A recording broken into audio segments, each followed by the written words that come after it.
le vrai sujet, c'est pas tant ce qui va se passer dans les 10 ans qui viennent, c'est qu'est-ce qui va se passer entre 2050 et 2100. C'est ça la vraie question. Parce que si on veut un système durable, on l'arrête pas en 2050. On va pas vous dire, moi j'ai un plan pour en 2050. En 2050, vous serez encore vivant. Hein. Moi, c'est pas sûr, mais vous, oui. Puis en 2051, je vous dis pas ce qu'on fait. Je vous dis pas si on sera capable. Bon, évidemment qu'on doit regarder plus loin.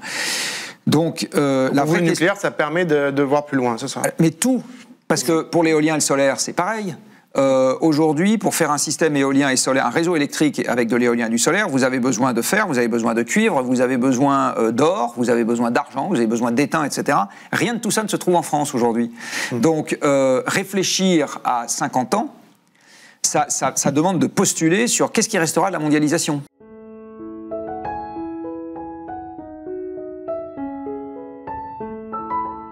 Vous faites partie des personnes qui considèrent que le nucléaire fait partie de la solution pour réduire les gaz à effet de serre, suffisamment pour limiter le changement climatique, le réchauffement. Si on écoute ce que vous faites, les scientifiques du climat, ils nous donnent comme limite temporelle 2025 en disant idéalement, il faudrait que les émissions de gaz à effet de serre connaissent un pic d'émissions en 2025. Donc ça veut dire commence à baisser à partir de 2026. De maintenant. Donc c'est-à-dire maintenant, si on veut que limiter la hausse des températures à 1,5 degré, qui est un des objectifs qui figurait dans l'accord de Paris de 2015. Donc on a un temps d'action qui est extrêmement limité, c'est-à-dire qu'il faut agir tout de suite, urgemment. Or, développer de nouvelles capacités nucléaires, ça prend du temps. Et si on reprend l'exemple de la France que vous donniez, l'annonce de la relance de ce programme nucléaire, nouveaux EPR, au plus tôt du plus tôt, c'est pour dans 10 ans. Ces nouveaux réacteurs. Si on compare ces deux temporalités, agir tout de suite, disponible dans 10 ans, en fait, à quoi ça sert de mettre de l'argent et de développer des capacités de production d'électricité qui seront prêtes après la bataille? Alors, beaucoup de questions dans la question. On va déplier. Il y a beaucoup de questions dans la question. D'abord, mon soutien historique à l'énergie nucléaire, il doit se mettre avec une virgule. C'est virgule si on ne veut pas que ce qu'on a coutume d'appeler le pouvoir d'achat s'effondre de trop. Moi, j'ai aucun problème avec le fait de ne faire que de l'éolien, que du solaire, plus de fossiles, plus de nucléaire, mais il faut bien comprendre que la contrepartie, c'est un pouvoir d'achat qui diminuera beaucoup plus vite. Parce que ça limitera beaucoup plus fortement la quantité de machines qu'on pourra mettre au travail. Et aujourd'hui, voilà, donc il y a quelque part une préoccupation sociale dans ce que je raconte. Même si aujourd'hui, ça coûte de moins en moins cher de produire de l'électricité avec les... Il ne faut pas rajouter une question de plus. J'ai déjà essayé de répondre à la question. Bon, j'ai déjà essayé de répondre à la question. On viendra à la question d'argent après. Ouais. Donc la temporalité, agir tout de suite et près dans 10 ans. Ensuite, il faut bien voir que avec le nucléaire, ce qui est compliqué, c'est de faire une centrale. Par contre, faire fonctionner un réseau avec du nucléaire, c'est très simple. Avec des éoliennes et du solaire, c'est l'exact inverse. C'est-à-dire faire un panneau ou faire une éolienne, c'est simple. Faire un réseau complet avec que ça, c'est très compliqué. Du reste, personne n'y arrive pour le moment. Un réseau d'électricité. Oui, oui, puisque l'Allemagne aujourd'hui, par exemple, juste pour donner un exemple, l'Allemagne avait 100 gigawatts. Dans un réacteur nucléaire, sa puissance c'est à peu près 1 gigawatt. D'accord. L'Allemagne avait 100 gigawatts de puissance pilotable électrique en 2002. C'est-à-dire, si j'ajoute ce qu'il y avait en charbon, en gaz, en nucléaire, en hydroélectricité, c'est-à-dire des centrales où je tourne le bouton et j'en ai plus, en gros, j'ai pas besoin qu'il y ait du soleil, j'ai pas besoin qu'il y ait du vent, il y avait 100 gigawatts. En 2022, il y avait toujours 100 gigawatts de puissance pilotable, auxquels ils ont rajouté à peu près 150 gigawatts d'éolien et de solaire. Et ils ont été obligés de garder la puissance pilotable, tout simplement parce qu'ils ont besoin d'un backup. Quand, typiquement, en ce moment, si vous avez regardé, par exemple, ce qui se passe en Allemagne là, depuis quelques jours, c'est l'hiver, il n'y a pas beaucoup de soleil, et on est en conditions anticycloniques, c'est pour ça qu'il fait froid, il n'y a pas beaucoup de vent. Et donc, le facteur d'émission de l'électricité allemande, ces derniers jours, était quasiment aussi élevé que celui de la Pologne. Tout simplement parce qu'à ce moment-là, et on ne sait pas stocker des grandes quantités d'électricité en intersaisonnier. C'est-à-dire, on sait le faire dans la journée, il n'y a pas de problème, avec des batteries. J'ai le soleil la journée, j'allume mon frigo la nuit, ça pose pas de problème. Par contre, j'ai plein de soleil en juillet et je veux consommer cette électricité en novembre, ça c'est très compliqué aujourd'hui, personne ne sait faire ça à large échelle. Donc ce qui est compliqué avec les renouvelables, c'est de faire fonctionner un système complet grâce à ça.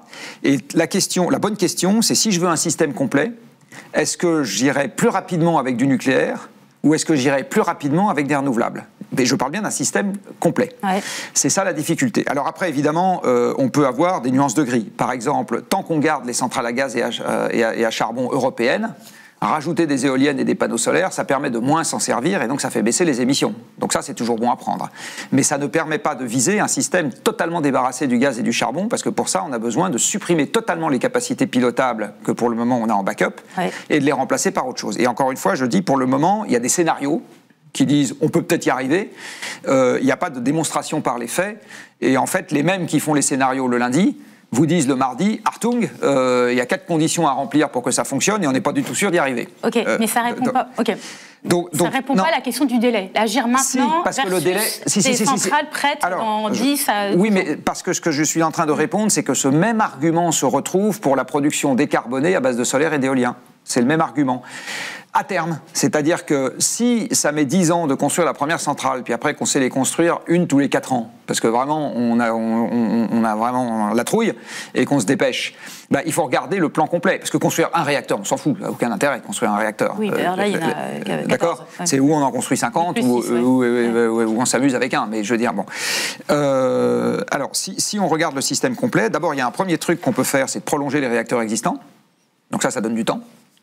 Quoi qu'on fasse derrière, qu'on fasse des éoliennes, qu'on fasse des réacteurs, etc., ça, de toute façon, ça donne du temps. Et ça, c'est quelque chose qui est techniquement faisable. Alors, ça ne sera pas faisable statistiquement sur les 50 réacteurs qu'il y a. Il y en a bien 1 ou 2 qu'on va devoir arrêter avant 60 ans, ou 3 ou 4, j'en sais rien.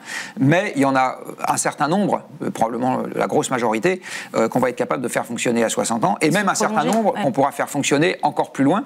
Parce qu'il faut savoir qu'un réacteur, le mode de fonctionnement, c'est tous les 10 ans, la SN passe chez vous et vous dit, je regarde, etc., à quoi ça ressemble votre truc ok, je vous signe, ou je vous signe pas, pour 10 ans de plus, ou je signe, ce qui est en général ce qu'ils font, à condition que vous me changiez ceci et cela. Voilà, c'est en général comme ça que ça marche. Et mais eux, on les a déjà, ces réacteurs-là. Oui, on les a déjà. Mais ce que je veux dire, c'est que du coup, on peut les garder. Et il y a 10 ans, on n'envisageait pas de les garder aussi longtemps. Voilà, c'est juste ça mon propos. Et pour ce qu'on va faire derrière, en fait, le vrai sujet, c'est pas tant ce qui va se passer dans les 10 ans qui viennent, c'est qu'est-ce qui va se passer entre 2050 et 2100. C'est ça la vraie question. Parce que si on veut un système durable, on l'arrête pas en 2050. On va pas vous dire, moi j'ai un plan pour en 2050. En 2050, vous serez encore vivant. Hein. Moi, c'est pas sûr, mais vous, oui. Puis en 2051, je vous dis pas ce qu'on fait. Je vous dis pas si on sera capable. Bon, évidemment qu'on doit regarder plus loin. Donc, la vraie nucléaire, ça permet de voir plus loin, c'est ça? Mais tout, parce que pour l'éolien et le solaire, c'est pareil. Aujourd'hui, pour faire un système éolien et solaire, un réseau électrique avec de l'éolien et du solaire, vous avez besoin de fer, vous avez besoin de cuivre, vous avez besoin d'or, vous avez besoin d'argent, vous avez besoin d'étain, etc. Rien de tout ça ne se trouve en France aujourd'hui. Donc, réfléchir à 50 ans, ça demande de postuler sur qu'est-ce qui restera de la mondialisation, par exemple, à ce moment-là. Est-ce qu'on aura toujours la facilité à importer en grande quantité? Bon. Et aujourd'hui, ces exercices ne sont pas faits. D'accord? C'est juste ça que je voudrais dire. Donc, on a une fausse impression de scénarios faciles d'un côté et risqués de l'autre, alors que moi, ce que je dis simplement, c'est toutes les paris qu'on va pouvoir faire pour l'avenir comportent des risques. Tous, absolument tous. Et ce qui est difficile, parce que c'est compliqué dans un débat public de faire de l'arbitrage de risque, les gens ne sont pas habitués à ça, il faut bien expliquer, c'est long, c'est technique, voilà. Mais en fait, malheureusement, on arrive à une époque où tout ce qu'on va pouvoir faire, c'est de l'arbitrage de risque. Mais est-ce qu'il n'y a pas un risque avec ce que... Bah, pour le Donc coup, il y a plein de risques. Un risque mais aussi un risque peut-être politique ou social, Jean-Marc Jancovici, avec ce que vous décrivez, c'est-à-dire, en gros, on garde les réacteurs nucléaires qui peuvent être prolongés peut-être jusqu'à 60 ans. Et on laisse arriver ces nouveaux réacteurs tout en ayant ces renouvelables. Et puis on voit à quel moment est-ce qu'on arrive jusqu'à quand on arrive à piloter tout cela de façon à ce que ça puisse tenir la production d'électricité nécessaire. Ok, mais est-ce qu'il n'y a pas un risque en gardant ce système, en fait, en gros, de garder à peu près ce qui est déjà en place, alors qu'en fait, si on écoute le GIEC, mais même aussi l'Agence internationale de l'énergie, les experts, toutes les intelligences qui réfléchissent aujourd'hui aux enjeux de la transition énergétique et de la crise climatique, et qui disent qu'il faut quand même changer énormément de choses, et même vous-même, d'ailleurs, vous parlez parfois de révolution, c'est une révolution qu'il faut faire, etc. Est-ce qu'il n'y a pas un risque d'envoyer un message contre-intuitif, contradictoire? Il faut tout changer, mais en fait, c'est bon, on peut garder ce qu'on a déjà. Et est-ce que là, on n'a pas un message qui est un message trompeur, en fait, pour une société, de lui laisser penser qu'on peut continuer comme avant? Alors ça, on l'a dans tous les domaines. faut des bâtiments plus performants, mais on ne va pas tous les casser et les reconstruire. Donc on va quand même garder pour une large part ce qu'on a déjà, juste on va les améliorer. Faut circuler à vélo, mais on va quand même pas changer les routes, on va garder les routes. Mais tant qu'on garde les routes, on pourrait être tenté de circuler en voiture. Enfin, donc en fait, ce problème-là, on l'a avec toutes les infrastructures qu'on a bâties jusqu'à maintenant et dans lesquelles on va avoir besoin de faire du tri, c'est-à-dire certaines, peut-être les abandonner, d'autres profondément les modifier, d'autres les garder à peu près en l'état, mais pas s'en servir de la même manière. Et c'est clair qu'on a cette question à se poser dans énormément de domaines. Hein. Et est-ce que ce n'était pas finalement la force aussi de la décision allemande qui a été si décriée en France, de décision de sortie du nucléaire en 2011, l'Energiewende? Est-ce que ça n'a pas été la grande force de cette décision que de marquer une rupture historique, sociale, énergétique, et de dire à une société, en fait, on avait une source de production d'énergie, on la laisse tomber, on passe à une autre époque. Est-ce que c'est pas ça qui manque aujourd'hui en France pour mettre en action la société? Quand vous regardez les chiffres, l'Energiewende n'a rien changé à la trajectoire de consommation d'énergie en Allemagne, strictement rien. Ça n'a strictement rien changé à la... Je réponds, j'ai regardé les chiffres. Hein. Ça n'a rien changé à la trajectoire de consommation électrique, absolument rien. Les Allemands continuent à avoir d'énormes bagnoles et à être contre les limitations de vitesse sur les autoroutes. Ils continuent à avoir de l'industrie lourde dont ils font la promotion autant qu'ils peuvent. Enfin, je veux dire, ça n'a strictement rien changé à la mentalité allemande, absolument rien. La seule chose que ça a changé, c'est qu'ils ont émis plus que ce qu'ils auraient pu émettre en abandonnant le charbon et en gardant le nucléaire. Donc je continue, j'ai dit que cette décision était une erreur, je persiste et signe, les Allemands, c'est une erreur, et je finis. Et en plus, ils nous empoisonnent, parce que les centrales à charbon, ça fait des particules fines, et les particules fines des centrales à charbon contribuent à tuer quelques milliers de personnes par an en Europe, donc la décision allemande n'a aucune vertu.